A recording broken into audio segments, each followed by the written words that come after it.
Hello everyone, welcome to my channel flock for love of cinema. सबसे पहले तो happy new year and second I would like to apologise for the delay in my videos. मैं कहीं busy चल रहा था तो इसीलिए आपसे कनेक्ट नहीं कर पाया इन दिनों, but now I am back. तो आज हम सबसे पहले बात करेंगे नेटफ्लिक्स पर नए साल पर ड्रॉप हुई survivor thriller movie society of the snow के बारे में। तो society of the snow based है ईयर 1972 के फ्लाइट डिजास्टर पर, जब यूरुग्वे की रग्बी टीम ट्रेवल कर रही थी फ्लाइट नंबर 571 में with 40 passengers and 5 other crew members to reach Chile, जो उनकी फाइनल डेस्टिनेशन थी। बट अनफॉर्चुनेटली उनकी फ्लाइट क्रैश हो गई साउथ अमेरिका के दी एंडीज माउंटेन रेंज में, अपने डेस्टिनेशन पर पहुंचने से जस्ट 10 मिनट पहले। तो क्या रीज़न था इनके प्लेन क्रैश होने का? वो थी लो विजिबिलिटी। तो पायलट को कम विजिबिलिटी के कारण पहाड़ की चोटी दिख नहीं पाई और प्लेन का पिछला हिस्सा पीक को जा टकराया और प्लेन वहीं पर क्रैश हो गया। कुछ लोगों की तो क्रैश के दौरान उसी इंस्टेंट ही डेथ हो गई और कुछ की during the course of survival, जब तक उन्हें रेस्क्यू नहीं किया गया। Out of 45 members only 16 survived in the and, उन बर्फ से सने हुए पहाड़ों के बीच, जहां इन्वायरमेंट की हार्श कंडीशंस और कोल्ड वेदर क्लियरली इन लोगों का एनिमी था और हर मोड़ पर इन लोगों का करेज भी टेस्ट किया गया। ये जो मैंने अभी आपको डिस्क्राइब किया मूवी के बारे में, ये तो एक शॉर्ट डिस्क्रिप्शन थी।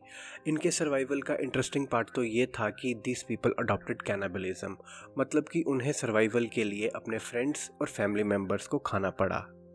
तो जैसे जैसे मूवी आगे बढ़ती है, सर्वाइवल का हर एक एस्पेक्ट डायरेक्टर ने मूवी में ब्रेवली शो किया है, जिसे हम आगे देखेंगे।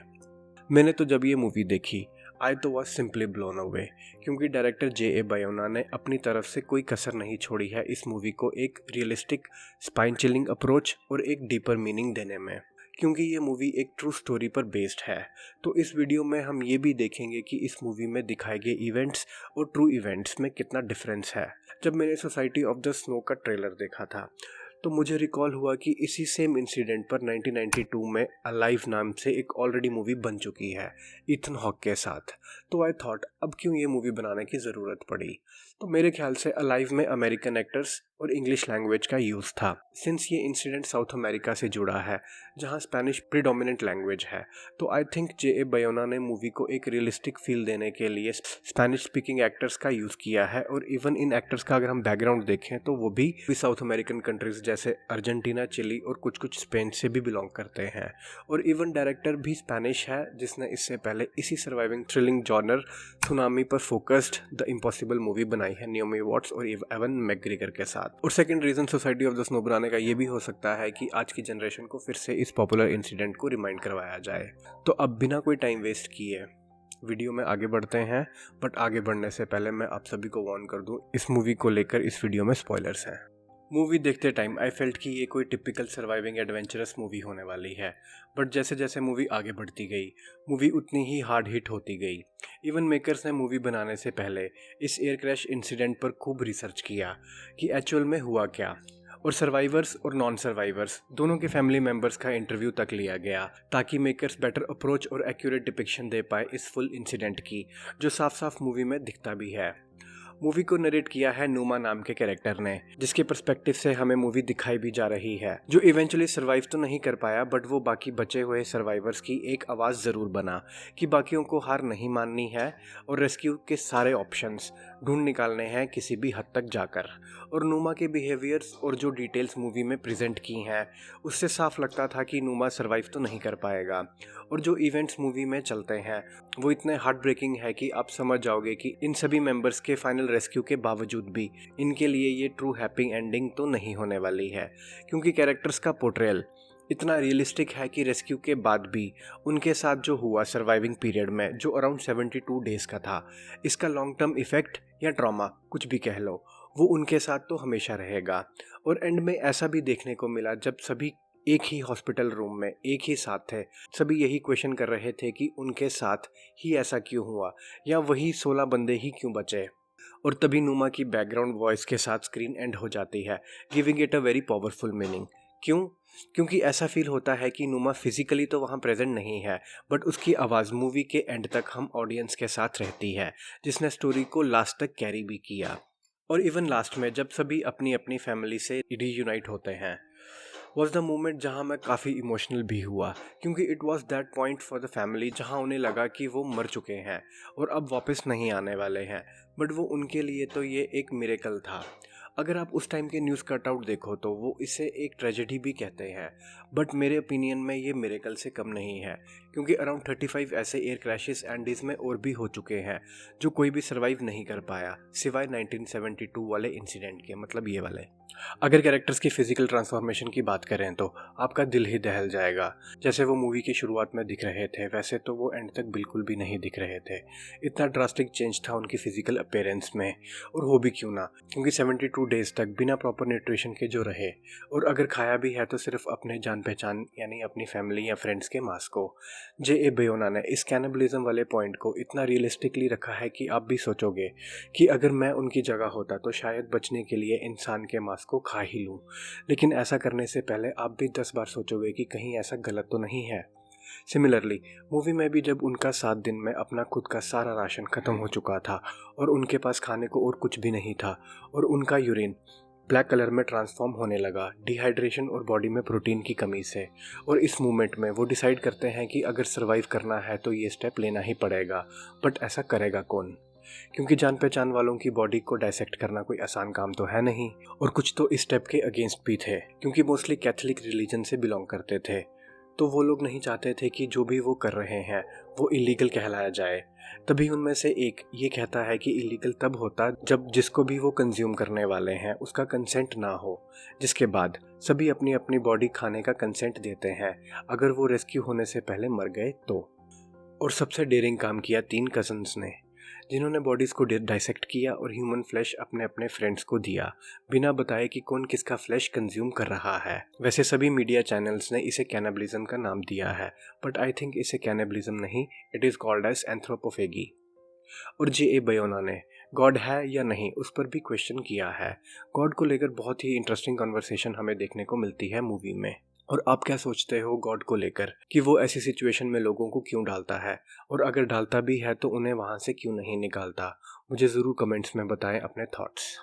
तो मेरे ओपिनियन में डायरेक्टर की कैनिबलिज्म को दिखाने की अप्रोच मुझे काफ़ी बढ़िया और नेचुरल लगी, उनकी करंट सिचुएशन को मद्देनज़र रखते हुए कि कैसे हमारे लिए जो एक टैबू है और कितना डिस्टर्बिंग सा थॉट है कि खुद के जान पहचान वाले को अपने एडवांटेज के लिए खाना, और कैसे आहिस्ता आहिस्ता यही ह्यूमन फ्लैश जो एक टाइम पर सर्वाइवर्स के लिए टैबू था वो अब उनके लिए कंफर्टिंग फूड हो गया है। एंड तक आते आते नुमा आखिरी इंसान था जिसने सबसे लास्ट में फ्लैश को कंज्यूम किया, वो भी जब उसकी हालत सबसे ज़्यादा बिगड़ने लगी। और सर्वाइवल के लिए इन लोगों ने फ्लैश को इस हद तक कंज्यूम किया कि ह्यूमन रिब्स बोन्स सामने दिखने लग गई, जो मुझे काफ़ी हार्ट ब्रेकिंग लगा। इन बोन्स का शॉट हमने मूवी में भी देखा। छुपाने को तो ये लोग बोन्स को छुपा भी सकते थे, बट इसका मतलब ये होता कि वो इस एक्टिविटी के स्ट्रिक्टली अगेंस्ट थे, बट इंस्टेड उन्होंने इसे एम्ब्रेस किया और अपने सर्वाइवल को ऊपर रखा, जिस हिसाब से वेदर और वीरान मंजर उनके अगेंस्ट था। नेक्स्ट हार्ट ब्रेकिंग जो मेरे लिए था वो था एवलांच। मूवी में जिस टाइम पर एवलांच दिखाया, जस्ट उससे पहले सभी पोइट्री से अपना दिल बहला रहे थे, और जिस प्लेन की डिब्री में वो शेल्टर्ड थे, सडनली वो एवलांच से हिट हुआ और सैडली इनके ग्रुप के 8 और मेंबर्स मर गए। बट इन रियलिटी ये एवलांच रात में हिट हुआ जब सभी आधी नींद में थे, और जो भी इसके बाद मूवी में दिखाया गया है वो एकदम रियलिटी है। जैसे नैंडो नाम के एक कैरेक्टर ने रॉड से प्लेन की विंडो में होल किया ताकि हवा आ सके, नहीं तो एवलांच से दबे हुए बाकी जिंदा लोग भी सफोकेशन से मर जाते। नैंडो का ये ब्रेव एक्ट रियलिटी में भी अप्रिशिएट हुआ था, जिन्होंने सर्वाइवर्स को कुछ और दिन की होप दी थी। जिसके बाद एक टाइम पर सर्वाइवर्स ने ब्लिजर्ड के कारण 3 दिन और प्लेन के अंदर ही बिताए बिना कुछ खाए पिए इतनी कोल्ड कंडीशन में, इंक्लूडिंग दोस्त जो एवलांच से मर भी चुके थे, and their bodies lying bye their side. Avalanche के बाद एंटोनियो, रोबर्टो और नैंडो डिसाइड करते हैं प्लेन के पिछले हिस्से को ढूंढने का, क्योंकि वहां पर बैटरी प्लेस्ड थी और उनके पास एक उम्मीद थी कि रेडियो को ठीक करके वो बाहरी दुनिया को कांटेक्ट कर सकेंगे। बट उनकी उम्मीद खरी नहीं उतर पाई, बट प्लेन के उस हिस्से से वो मैनेज कर पाए एक ऐसा फैब्रिक ढूंढने में जिससे बर्फ़ उनके स्लीपिंग बैग में एंटर नहीं कर पाई, which help them crossing that mountain range. क्योंकि वो इस इम्प्रेशन में थे कि जिस पहाड़ पर वो फंसे हैं उसके दूसरी तरफ चिली की हरी भरी वादियाँ हैं, जो उन्हें स्टार्टिंग में पायलट ने बताया भी था कि वो कुरी को क्रॉस कर चुके हैं। बट जब वो पहाड़ क्रॉस करने लगे उन्हें चिली कंट्री साइड नहीं दिखी और उनके आगे के रास्ते में पहाड़ ही पहाड़ थे, और ऐसा रियल में भी था।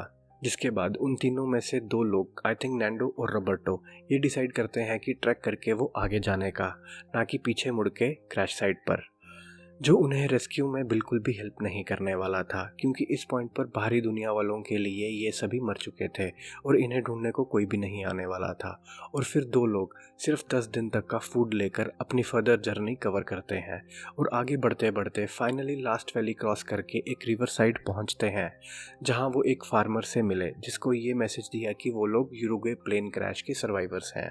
रियलिटी में वहाँ पर एक फार्मर नहीं बल्कि 3 फार्मर्स थे, जिनको उन्होंने अपना मैसेज एक पत्थर से बांधकर रिवर की दूसरी साइड पर डिलीवर किया, क्योंकि रिवर का वहाँ पर शोर इतना था कि उनकी आवाज़ डायरेक्टली फार्मर्स को सुनाई नहीं दी। जिसके बाद चिलियन एयरफोर्स उन्हें प्लेन क्रैश की साइट से रेस्क्यू करती है। मूवी में दिखाया है कि उस क्रैश साइट पर 2 हेलीकॉप्टर्स ने पहुंचकर एक ही बार में बचे हुए 14 सर्वाइवर्स को रेस्क्यू किया, बट इन रियलिटी एक ही हेलीकॉप्टर वहां पहुंचता है और आधे लोगों को रेस्क्यू करता है, maybe due to weight and altitude problem, और बाकी आधों को एक रात एक्स्ट्रा वहां पर बितानी पड़ी और उन्हें नेक्स्ट डे रेस्क्यू किया गया। इस मूवी ने सच में मेरे होश उड़ा दिए और मैं सरप्राइज्ड हूँ कि कितनी अच्छी निकली, खासकर कि अपनी नेचुरल और रियलिस्टिक अप्रोच के साथ। फॉर एग्जांपल, दूर दूर तक पहाड़ ही पहाड़ थे, वो भी सफ़ेद बर्फ से ढके हुए, फिर हार्श कोल्ड कंडीशंस और प्लेन के अंदर का claustrophobia and even mindset of the survivors, और जो नहीं बचे उनका भी माइंडसेट हमें दिखाने की कोशिश की। आई मीन डायरेक्टर ने हर चीज़ स्पॉट ऑन डिपिक्ट की है। सर्वाइवर्स 72 दिन तक फंसे रहे और मूवी की लेंथ से आप भी फील कर सकते हो कि एक्चुअल में सर्वाइवर्स ने किस तरीके से उस सिचुएशन से गो थ्रू किया होगा। तो society of the snow is a must watch if you love survivor thrillers. तो ये था सोसाइटी ऑफ द स्नो का ब्रेकडाउन। अगर आपने इस चैनल को सब्सक्राइब नहीं किया है तो please do it and share this video as much as you can, and thanks for watching this video.